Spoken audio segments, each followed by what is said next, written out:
जय Jinendra, Sat Sri Akal and very good morning to all. कैसे हैं आप सब? आप सबका बहुत बहुत स्वागत है आपके अपने चैनल यूनिवर्स प्लेज सोल। मैं सपना जैन। जैसे कि एक लंबे ब्रेक के बाद हम वापस अपने काम पर आ गए हैं, तो हम शुरू करते हैं अपने वीडियो को मंत्रों के साथ में। तो आप सब करिए पहले मंत्र मेरे साथ में। नात्याद्भुतं भुवने भूषणे भूतनाथ भूतैर्गुणैर्भुवि भवन्तमेभीष्टुवन्ते तुल्या भवन्ति भवतो ननु तेने किं वा भूत्याश्रितं यहीनात्मसमं करोति। दोस्तों, कैसे हैं आप सब? आप सबको नए वर्ष की बहुत बहुत शुभकामनाएं। ईश्वर आप सबको मान सम्मान, यश, कीर्ति, वैभव, धन, सम्मान, अच्छी सेहत और मानसिक सुख शांति प्रदान करे और शुरुआत मुझसे करे। दोस्तों, आप सबके लिए नया वर्ष बहुत मंगलमय हो। आप सबका प्यार स्नेह मेरे चैनल को मिल रहा है, इसके लिए बहुत बहुत धन्यवाद। हमारा चैनल और हमारा ये साथ बहुत दिनों तक ऐसा ही बना रहे, वर्षों वर्षों तक हमारा साथ ऐसा ही बना रहे, ऐसी ईश्वर से मेरी प्रार्थना है। तो चलिए, आज का हमारा टॉपिक एक बहुत ही स्पेशल सब्जेक्ट पे है, तो हम अपना वीडियो शुरू करते हैं। दोस्तों, आज का हमारा वीडियो है, उसका विषय है गंगा जल। हाँ जी दोस्तों, गंगा जल ये कोई जल नहीं है, गंगा माँ, गंगा देवी। आज उन पर आधारित हमने अपना ये वीडियो बनाया है, किस तरह से हम अपने जीवन में गंगा जल या गंगा माँ को अपने जीवन में जब लेकर आते हैं तो हमारे हजारों हजारों प्रॉब्लम्स का सॉल्यूशन मिल जाता है। कैसे हम अपने जीवन में परेशानियों को सॉल्व करें गंगा जल से, उस पर आज हमारा ये पूरा वीडियो बना है। ध्यान से देखिएगा, सुनिएगा, समझिएगा और हर एक चीज़ को अपने जीवन में प्रयोग में लाइएगा, ताकि आपका जीवन भी स्वस्थ हो, पॉजिटिविटी से भरा हो और जीवन में परेशानियों को बाय बाय कर दें आप। दोस्तों, आज हम गंगा जल के महत्व पे बात नहीं करेंगे। अगर हम महत्व की बात लेकर बैठेंगे तो मान के चलिएगा ये इतना विशाल टॉपिक है कि शायद कई वीडियो इस पे निकल जाएंगे। इतनी पवित्रता है इस जल में कि अगर हम इसकी बात करने बैठेंगे तो बहुत लंबा समय हमें लग जाएगा। आज हम सिर्फ इसके प्रयोग की बात करेंगे। आपको बता दें कि गंगा जल जो है वो दिव्य औषधियों एवं वनस्पतियों से भरा हुआ है। जिस मार्ग से होकर के ये जल हम तक पहुंचता है, पूरा मार्ग विभिन्न प्रकार की औषधियों से और वनस्पतियों से बना हुआ है। वो मार्ग जिसकी वजह से भी ये जल अत्यंत गुणी एवं पावरफुल बन जाता है, अमृत के समान हो जाता है। चलिए, प्रयोग करने की बात शुरू करते हैं। तो आप प्रयोग नंबर 1 लिखेंगे कि हमारे जो है वो है ये कि अगर हम परेशानियों से घिरे हुए हैं तो भगवान शिव को अगर प्रत्येक सोमवार, अगर हमसे 5 सोमवार हम ये करें, 5 या 7 सोमवार, आपकी प्रॉब्लम्स के अकॉर्डिंग ये चीज़ें तय होती हैं। तो अगर प्रॉब्लम ज़्यादा बड़ी है तो 7 सोमवार ले सकते हैं, और ज़्यादा बड़ी है तो आप 11 सोमवार कर सकते हैं। तो 5, 7 या 11 सोमवार आप लगातार भगवान शिव को गंगा जल से उनका स्नान कराते हैं। शिवलिंग को गंगा जल से उनका स्नान कराते हैं या भगवान शिव पर गंगा जल चढ़ाते हैं, तो कहते हैं आप जो मनोकामना करते हैं आपकी हर मनोकामना पूर्ण होती है, क्योंकि भगवान शिव को गंगा जल अत्यंत प्रिय है। तो अगर पॉसिबल हो तो पूरा जितना जल आप लेकर जा रहे हैं वो पूरा का पूरा गंगा जल होना चाहिए। अगर इतना जल आपके पास में नहीं है तो आप थोड़ा सा गंगा जल किसी शुद्ध पवित्र जल में मिला दें। वो दूसरा जल भी अमृत के समान गंगा जल बन जाता है और उससे भगवान शिव का अभिषेक करिए, तो यकीनन आपकी हर मनोकामना पूर्ण होगी। ये था प्रयोग नंबर 1। अगर किसी व्यक्ति को डरावने सपने आते हैं, कोई व्यक्ति हो सकता है, कोई बच्चा हो सकता है, कोई बुजुर्ग हो सकता है, अगर उसे हमेशा ऐसा लगता है कि उसके कमरे में कोई परछाई है या डर उसके मन में बना हुआ है या रात में वो शांति की नींद नहीं सो पाता है, तो उपाय नंबर 2 आप करके देखिए। सोने से पहले अगर वो स्वयं अपने हाथों से कर सके तो बहुत अच्छा है, अदरवाइज कोई दूसरा कर सकता है इस चीज को। सोने से पहले वो अपने कमरे में चारों तरफ शुद्ध गंगा जल का जो है छिड़काव कर दें चारों तरफ, और मन में एक पवित्र भाव के साथ वो बिस्तर पे सोते हैं कि अब मैं पूरी तरह से सुरक्षित हूँ, सेफ हूँ, क्योंकि माँ गंगा मेरे चारों तरफ है।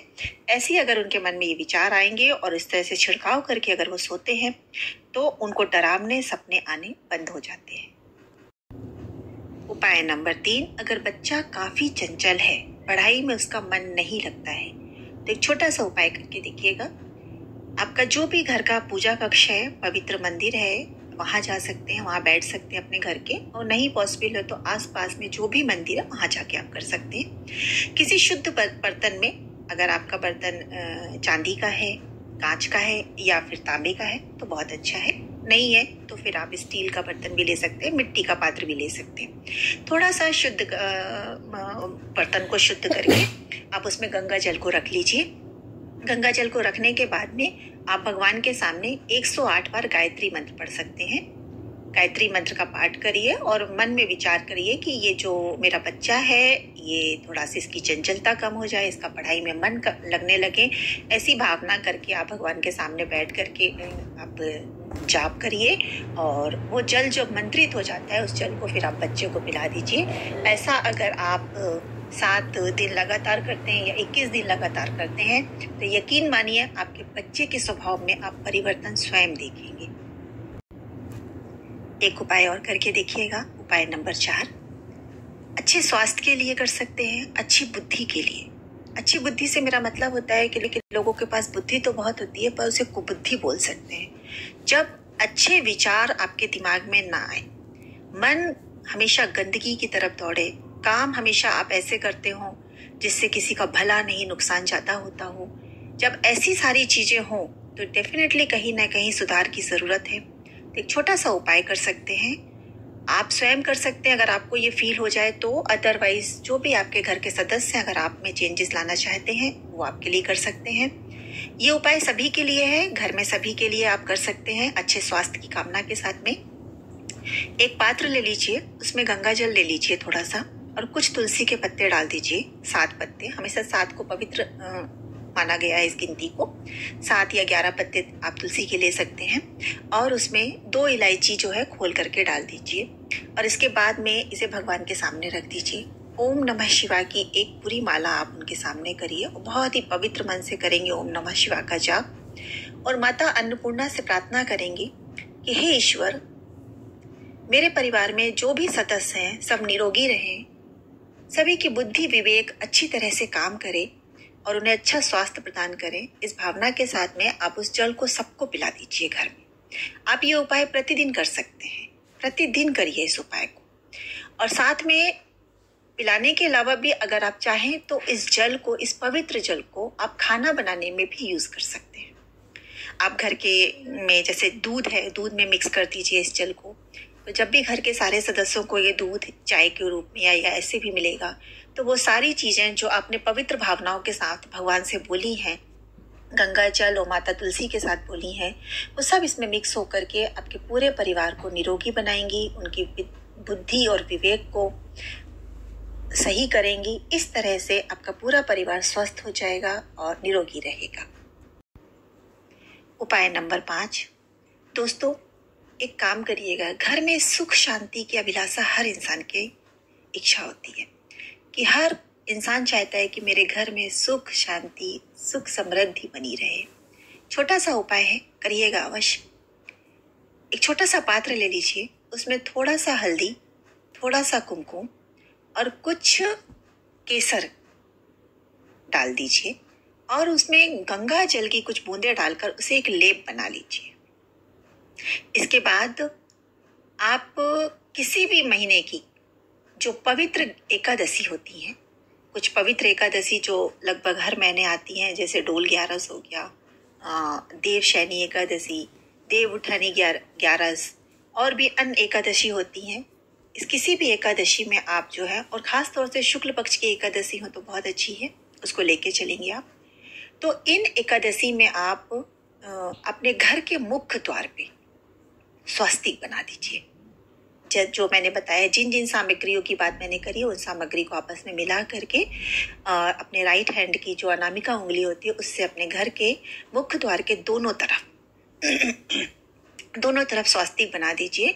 और जहां आपका पानी होता है, जो जिस जगह हम पानी स्टोर करते हैं, है ना, घरों में आजकल तो सभी घरों में रिजर्वायर होते हैं, तो वहां पानी के पास भी आप उसे स्वस्तिक बना दीजिए उसके ऊपर। और कोशिश करिएगा कि जो जिस जगह पे आपने बनाया वहां किसी का पैर नहीं पड़ना चाहिए।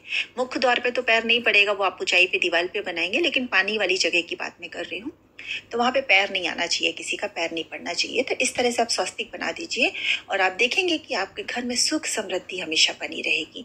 आप ये उपाय हर बार कर सकते हैं। आप महीने में 2 बार कर सकते हैं, जब जब 11 आती हैं, या फिर आप पवित्र 11 जब जब आती हैं तब तब आप इस उपाय को दोहरा सकते हैं। तो आप बार बार इस उपाय को कर सकते हैं दोस्तों। आपके घर में बहुत सुख समृद्धि बनी रहेगी, ऐसा करिएगा जरूर दोस्तों। उपाय नंबर 6, अगर आप कर्ज से परेशान हैं, कुछ लोगों के साथ ऐसा होता है कि जीवन में कर्ज पीछा नहीं छोड़ता है। एक कर्ज उतारा नहीं कि दूसरा कर्ज चढ़ जाता है। कभी बैंक का कर्ज, कभी रिश्तेदारों से लिया हुआ कर्ज, कभी अड़ोस पड़ोस से, कभी दोस्तों से, मतलब कुछ ना कुछ। एक कहते हैं कि लाइफ में एक कर्ज का सर्कुलेशन बना ही रहता है। एक से लेते हैं, एक से उतरता है, दूसरे से लेते हैं, दूसरे का चढ़ता है। मतलब लाइफ में कुछ ऐसा बन जाता है कि वो कर्ज से मुक्त नहीं हो पाते हैं। एक छोटा सा उपाय करके देखिएगा दोस्तों। पीतल की बोतल ले आइएगा। अगर पीतल की बोतल नहीं ला सकते तो पीतल का कोई पात्र ले लीजिएगा। छोटा सा लोटा वगैरह होता है, शुद्ध कलश, उसको ले लीजिएगा। उसमें आप गंगा जल को भर लीजिएगा। गंगा जल को भरकर अगर बोतल है तो उसका कैप बंद कर दीजिए। अगर बोतल नहीं है, कोई कलश है, तो उसको ढक दीजिएगा। और फिर उसके बाद इस पात्र को या इस बोतल को अपने कक्ष में, जिस कक्ष में आप ज़्यादा समय व्यतीत करते हैं, सोते हैं, उस कमरे में उसके उत्तर पूर्व दिशा यानी ईशान कोण में, अपने कमरे की उत्तर पूर्व दिशा या ईशान कोण में आप उस बोतल को या उस कलश को रख दीजिए। और फिर आप देखेंगे कि धीरे धीरे आपके जीवन में सुख समृद्धि आने लगी है और कहीं ना कहीं आप कर्ज के बोझ से धीरे धीरे बाहर आ रहे हैं। ये छोटा सा उपाय है दोस्तों, करके जरूर देखिएगा। लेकिन हर उपाय के साथ में आपका विश्वास जुड़ा होना चाहिए। हर उपाय आपके विश्वास से जुड़ा होता है दोस्तों। अगर सच्चे मन से हम किसी चीज को करते हैं ना, तो वो उपाय नहीं ब्रह्मास्त्र होता है। और अगर आप सच्चे मन से नहीं करते हैं, मन में डाउट या शंका के साथ आप काम करते हैं, तो यकीन मानिएगा वही उपाय दूसरों को तो फलदायक होता है, लेकिन आपके जीवन में परिवर्तन नहीं लाता। तो दोस्तों, कोई भी उपाय करिए पूर्ण विश्वास, पूर्ण भरोसे के साथ करिएगा, तभी आपके जीवन में वो सार्थक साबित होगा। दोस्तों, इसमें मैंने बहुत सारे उपाय गंगा जल के प्रयोग के साथ और मंत्रों के साथ आप लोगों को बताए हैं।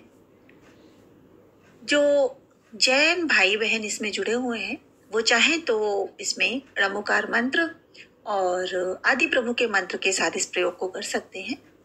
और अगर कोई अन्य कम्युनिटी से बिलोंग करता है, वो भी चाहे तो अपने श्रद्धा, भक्ति और विश्वास के अनुरूप अपने मंत्रों को पढ़ सकते हैं। किसी भी मंत्र के आप प्रयोग करें, लेकिन उससे गंगा जल की महिमा पे कोई प्रभाव नहीं पड़ेगा। गंगा जल की महिमा वैसी ही रहेगी जैसी इसकी महिमा है। हमारा विश्वास, हमारे मंत्र उसे और पावरफुल बना देते हैं। ये इसके प्रयोग के साथ आप कर सकते हैं। तो मंत्रों का प्रयोग करिए अपनी श्रद्धा, अपनी भक्ति, अपनी आस्था के अनुरूप। और साथ ही जैसे मैंने पवित्र 11 का जिक्र किया है, तो पवित्र 11 से मेरा तात्पर्य यह है बड़ी 11। हमारे जो एक साल के अंदर हमारी जो 11 पड़ती हैं, उसमें कुछ 11 जो होती हैं बड़ी 11 होती हैं। उस 11 में हमने जो एक अलग तरह का प्रयोग आप लोगों को बताया है, वो आप इसमें कर सकते हैं। दोस्तों, छोटे छोटे से उपाय मैंने आपको बताए हैं, ये आपके जीवन में अवश्य परिवर्तन लाएंगे। जैसा कि मैंने पहले भी बताया, कोई भी उपाय हमारे विश्वास पे टिका होता है। आप पूरे विश्वास के साथ, सच्ची मन से, सच्ची भक्ति के साथ और पूरे विश्वास के साथ इन उपायों को करेंगे तो यकीन मानिए आपके जीवन में परिवर्तन अवश्य आएगा। आप इन उपायों को करिए और अपने जीवन में होने वाले पॉजिटिव परिवर्तन को खुद महसूस कीजिए। चाहे वो परिवर्तन आपके घर के सदस्यों को लेकर हो, आपके अंदर स्वयं का कोई परिवर्तन हो, या आपके घर में कलह क्लेश को कम करना हो, या बच्चों में आने वाले बदलाव को आप इन उपायों के साथ कर सकते हैं। गंगा जल वैसे भी एक औषधि गुण रखता है। जैसा कि मैंने पहले भी बताया है, गंगा जल की महिमा अपरंपार है। इसके बारे में अगर बात करने की शुरुआत करेंगे हम तो कई वीडियो निकल जाएंगे, इतनी महिमा है इस जल की। तो उसकी चर्चा तो हम किसी और टॉपिक वीडियो में कर सकते हैं, लेकिन अभी हम सिर्फ प्रयोग की बात कर रहे हैं। तो वैसे भी ये औषधि गुण रखता है, उस लिहाज से अगर देखा जाए तो वैसे भी ये जीवन में आपके अगर इसको उपयोग करते हैं तो आप निरोगी रहेंगे, आपका घर का वातावरण शुद्ध रहेगा। और अगर पूरे मनोभाव से इन प्रयोगों को आप अपने जीवन में अपनाते हैं तो यकीनन आपका जीवन जरूर बदल जाएगा।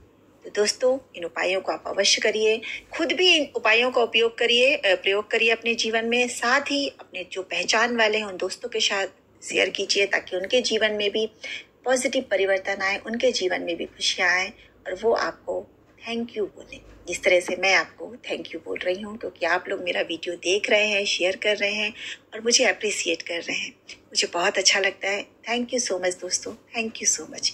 जय जिनेंद्र, नमस्कार।